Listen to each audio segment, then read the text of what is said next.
In the autumn of 1888, a shadow fell over the foggy, gaslight streets of London's East End. A killer, whose name would become synonymous with terror, began a reign of horror that has captivated and terrified the world for over a century. This is the story of Jack the Ripper. Whitechapel in 1888 was a place of extreme poverty, overcrowding, and desperation. Its dark, narrow alleyways and dimly lit courtyards provided the perfect hunting ground for a predator.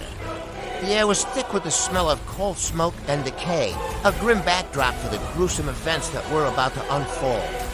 Life was cheap, and for the area's most vulnerable women, it was about to become cheaper still. It all began on August 31st with the murder of Marion Nichols.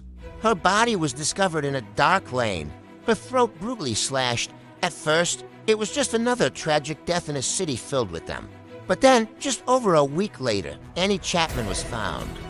The pattern was chillingly similar, but this time, the killer's savagery had escalated. Panic began to grip the city, the police were baffled, and the press, sensing a sensational story, began to whip the public into a frenzy. The killer wasn't just committing murder. He was creating a spectacle. He began taunting the police and the press with a series of chilling letters. One, signed with the now infamous name Jack the Ripper, cemented his legend. Was it a genuine letter from the killer or a cruel hoax?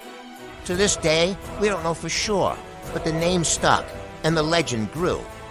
The From Hell letter, which arrived with a piece of a human kidney, further fueled the terror, suggesting the killer was not just a madman, but a monster with a twisted sense of purpose. The murders continued, each more brutal than the last. Elizabeth Stride and Catherine Eddowes were killed on the same night, an event that became known as the double event, demonstrating the killer's terrifying audacity. He seemed to operate with surgical precision, leading to theories that he was a doctor or someone with anatomical knowledge. The final victim, Mary Jane Kelly, suffered the most horrific fate of all, her murder so gruesome it shocked even the most hardened Londoners. And then, as suddenly as it began, it stopped. After Mary Jane Kelly's death in November 1888, the Ripper vanished into the London fog, never to be heard from again. The investigation was one of the largest in history, with hundreds of people interviewed, and dozens of suspects considered.